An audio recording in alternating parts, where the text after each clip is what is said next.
अनिका ने miss Mary को रोहित के रूम से निकलते हुए देखा था। वो जानती थी कि वो अनजान औरत रोहित के बेटे के बारे में ही बात कर रही थी। तभी अनिका को आया एक ऐसा फोन कॉल जिसे सुनकर जम गए अनिका के पैर। अनिका दीदी, मम्मी। ज्योति बुआ को क्या हुआ प्रीति? तुम पहले रोना बंद करो और खुल के बताओ। मम्मी को बचा लो दीदी, मम्मी की जान खतरे में है। अनिका दी, आप जल्दी से लाइफ केयर हॉस्पिटल आ जाओ, मम्मी को आईसीयू में एडमिट किया है। क्या? मैं अभी आती हूँ प्रीति, तुम घबराओ मत, सब ठीक होगा। ज्योति बुआ की खबर मिलते ही अनिका फौरन अस्पताल के लिए रवाना हो गई। वहां पहुंचने पर उसने हमेशा मुस्कुराने वाली प्रीति के चेहरे पर एक मायूसी देखी। यूँ तो अनिका यानी डॉक्टर अमृता ने हजारों पेशेंट्स की जान बचाई थी, पर वो यहाँ खुद को बहुत बेबस महसूस कर रही थी। प्रीति तुम परेशान मत हो, मैं आ गई हूँ ना, सब ठीक हो जाएगा, कुछ नहीं होगा बुआ को, मुझे उनके पास ले चलो। आज 7 सालों के बाद अनिका ने ज्योति बुआ को देखा, और वो भी ऐसी हालत में। ज्योति बुआ को यूं जिंदगी और मौत के बीच तड़पता देखकर अनिका की आंखें भर आई। अनिका की मां के जाने के बाद सिर्फ ज्योति बुआ से ही उसे मां का प्यार मिला था। केस रिपोर्ट्स देखने के बाद अनिका को समझ आ गया कि सिर्फ वही ज्योति बुआ की सर्जरी कर उनकी जान बचा सकती है। प्रीति, क्या डॉक्टर अग्रवाल इस हॉस्पिटल में काम करते हैं? हाँ दीदी, और उन्होंने ही बोला था कि अगर सही टाइम पर ऑपरेशन नहीं हुआ तो पेशेंट को बचाना। पर आप कैसे जानती हो उन्हें? नहीं, बस बहुत नाम सुना था उनका तो पूछ लिया। कहाँ मिलेंगे वो? प्रीति और अनिका डॉक्टर अग्रवाल के कैबिन में पहुंचे। अनिका को अब तक समझ आ चुका था कि ज्योति बुआ की क्रिटिकल सर्जरी सिर्फ वही कर सकती है, लेकिन इसके लिए उसे डॉक्टर अग्रवाल की परमिशन लेनी होगी। हेलो डॉक्टर अग्रवाल, ये मेरी दीदी हैं, अनिका। मम्मी के कंडीशन के बारे में आपसे कुछ पूछना चाहती हैं। All right. Hello miss Anika. दरअसल पेशेंट की सीटी स्कैन रिपोर्ट्स में साफ नजर आ रहा है कि ट्यूमर बहुत ही पेचीदा जगह पर है। ऐसा मुश्किल ऑपरेशन तो डॉक्टर अमृता ही हैंडल कर सकती हैं। क्या मैं डॉक्टर अमृता की अपॉइंटमेंट के लिए ट्राई कर सकती हूँ? Sorry young lady, doctor Amrita तक पहुँचना आसान नहीं है। डॉक्टर अग्रवाल को अंदाजा भी नहीं था जिस डॉक्टर अमृता की अपॉइंटमेंट के लिए वो तरस रहे हैं, वो डॉक्टर अमृता उनके सामने बैठी है। अनिका बिना ज्यादा वक्त गवाए बस कैसे भी जल्द से जल्द ज्योति बुआ की सर्जरी करने को बेचैन थी। तभी पीछे से कामिनी अपनी माँ मनीषा के साथ वहाँ आ गई। क्या तरीका है ये? डॉक्टर अग्रवाल से मिलने के लिए अपॉइंटमेंट लेनी होती है। अनिका ने तो शर्म हया सब बेच खाई है। प्रीति तुम भी? नहीं कामिनी, प्रीति अपनी मम्मी के लिए बहुत परेशान है। मैंने ही उससे कहा है कि वो कभी भी मुझसे मिलने आ सकती है। अनिका, कामिनी से मिलो, ये हमारे कॉलेज की टॉपर हैं। कामिनी ने ज्योति शर्मा की सर्जरी के लिए रिपोर्ट्स डॉक्टर अमृता को मेल कर दी हैं और उन्हें यहाँ इस सर्जरी के लिए बुलाया है। कामिनी चेक करो, डॉक्टर अमृता का कोई जवाब आया? डॉक्टर अग्रवाल और कामिनी की ये बातें सुनते ही अनिका ने अपना डॉक्टर अमृता वाला मेल बॉक्स चेक किया, लेकिन वहाँ कामिनी का कोई भी ईमेल नहीं था। कामिनी का झूठ उसकी आंखों में साफ झलक रहा था। तभी उसने जवाब दिया, नहीं सर, कोई जवाब नहीं आया। कामिनी बहुत इमोशनल है डॉक्टर, अपनी ज्योति बुआ से बहुत प्यार करती है। बेचारी बहुत परेशान है डॉक्टर अमृता को बुलाने के लिए। सर, डॉक्टर अमृता की फीस भी बहुत। जो भी खर्चा आएगा कामिनी के पापा और मैं देख लेंगे। Mrs Sharma is very lucky, आप लोग जैसा इतना अच्छा परिवार मिला है उन्हें। हमसे जो भी बन पाएगा हम करेंगे, बाकी तो ऊपर वाले के हाथों में है। चलो बेटा, डॉक्टर अग्रवाल को और भी बहुत काम होंगे। मनीषा की चिकनी चुपड़ी बातों का असर डॉक्टर अग्रवाल पे तो हुआ, लेकिन अनिका अपनी सौतेली माँ और बहन दोनों को अच्छे से जानती थी। लेकिन वो इस बात से अनजान थी कि कामिनी अब कौन सा पासा फेंकने वाली है। जैसे ही वो डॉक्टर अग्रवाल के कैबिन से निकलकर कॉरिडोर पहुंची, कामिनी ने प्रीति को मोहरा बनाकर अपनी चाल चली। प्रीति, मैं डॉक्टर अमृता को बुलाने की बहुत कोशिश कर रही हूँ और बहुत बड़े बड़े डॉक्टर से बात भी कर रही हूँ। बस अब अगर तुम्हारी अनिका दीदी एक छोटा सा काम कर दे तो ज्योति बुआ की जान आराम से बच सकती है। बोलो कामिनी, मम्मी के लिए दीदी कोई भी काम करेंगी। अपनी अनिका दीदी से बोलो कि जो फार्मा कंपनी इसकी माँ ने मरते वक्त इसके नाम की थी, उसे कामिनी के नाम कर दे। इतना तो कर ही सकती है ना अपनी ज्योति बुआ की जान बचाने के लिए।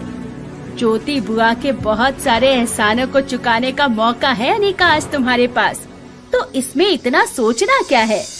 बॉलरूम में हुए तमाशे के बाद कामिनी अनिका को नीचा दिखाने का एक भी मौका नहीं छोड़ना चाहती थी और मनीषा और कामिनी की असली जीत तो फार्मा कंपनी कामिनी के नाम करवाने के बाद ही हासिल होगी। अनिका को शांत देखकर प्रीति दोनों हाथ जोड़कर गिड़गिड़ाते हुए उससे कहती है, दीदी दे दो कंपनी, बचा लो मम्मी की जान, प्लीज दीदी, दीदी प्लीज दीदी, मम्मी को बचा लो दीदी।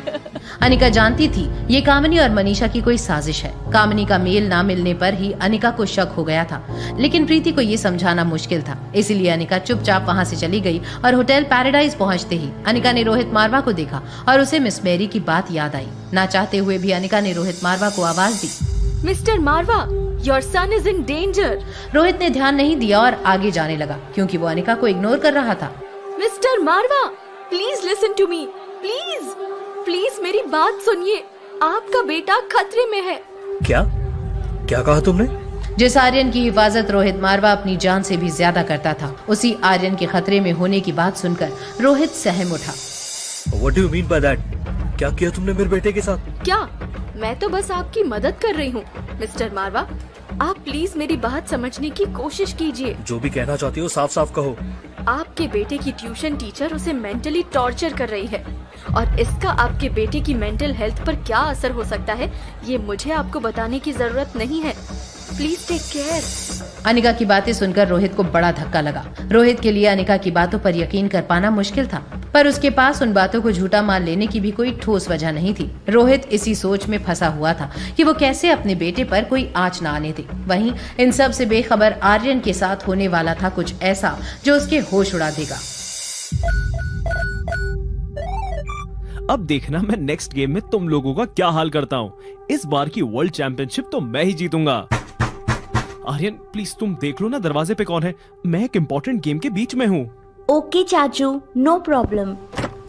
दरवाजा खोलते ही आर्यन बुरी तरह से चौंक गया था। उसकी हालत काटो तो खून नहीं जैसी हो गई।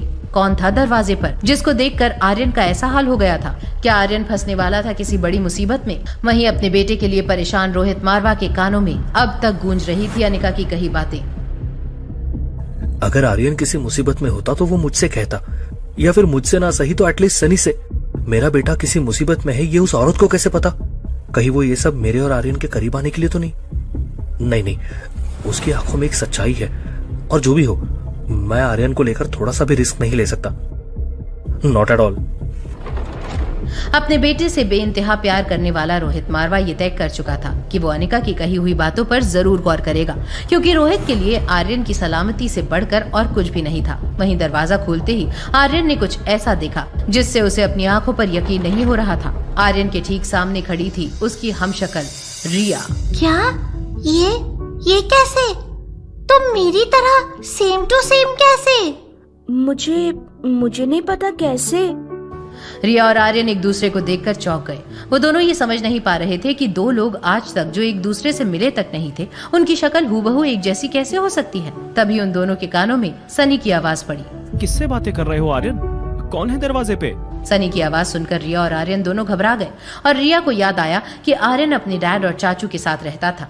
भले ही रिया बच्ची थी, पर उसे ये अच्छे से समझ आ चुका था कि आर्यन और उसके हमशक्ल होने के पीछे जरूर कोई बहुत बड़ा राज छुपा था और वो नहीं चाहती थी कि अभी कोई भी आर्यन और उसे साथ में देखे। इसीलिए फौरन बात को संभालते हुए रिया ने कहा, कोई नहीं, रूम सर्विस था चाचू। आर्यन चलो मेरे साथ टेरेस पर, वहाँ हमें कोई परेशान नहीं करेगा। क्या तुम मेरे क्लोन हो? क्लोन? नहीं, तुम मेरे क्लोन नहीं हो सकते। मैं इतनी स्मार्ट हूँ और तुम नॉट पॉसिबल। तुम मेरे क्लोन तो नहीं हो। तुम मुझे यहाँ क्यों लेकर आई हो? और तुम सेम टू सेम मेरे जैसी कैसे हो? मुझे नहीं पता, पर मैं बहुत इंटेलिजेंट हूँ। पता कर लूंगी, बस तुम मुझे सोचने दो। तुम भी सोचो। पर सोचना क्या है वो तो बताओ। मैं और ये छोटा पागल एकदम सेम टू सेम कैसे? ऐसा कैसे पॉसिबल है? मम्मा ने बताया तो था कि मेरा एक भाई भी है, तो क्या ये वही है? क्या रिया पता लगा पाएगी अपना और आर्यन का रिश्ता? क्या रिया और आर्यन का मिलना अनिका की जिंदगी में कोई बड़ा तूफान लेकर आने वाला था? वहीं ज्योति बुआ की खातिर अनिका ने उठाया एक ऐसा कदम जो उसकी मुश्किलें बढ़ा सकता था। हेलो, डॉक्टर अग्रवाल, मैं अनिका बोल रही हूँ। ज्योति बुआ के ऑपरेशन के बारे में क्या आपसे 2 मिनट बात कर सकती हूँ? श्योर मिस अनिका, प्लीज बताइए। आप प्लीज ज्योति बुआ की सर्जरी की तैयारियां कीजिए। डॉक्टर अमृता कल सर्जरी के लिए लाइफ केयर हॉस्पिटल आ रही हैं। पर ये कैसे पॉसिबल है? डॉक्टर अमृता तो बहुत बिजी डॉक्टर हैं। वो यहाँ, are you sure? Yes doctor Agarwal, I am sure. In fact बस थोड़ी ही देर में आपको मेल पर कंफर्मेशन भी आ जाएगा। डॉक्टर अमृता कल सर्जरी के लिए आ रही हैं। क्या ज्योति बुआ की जान की खातिर अनिका खोल देगी डॉक्टर अमृता का राज? रिया और आर्यन का मिलना क्या लाएगा अनिका और रोहित को पास? अपने खोए हुए बेटे को ढूंढ रही अनिका क्या पहुंच पाएगी आर्यन तक? जानने के लिए देखिए अगला एपिसोड।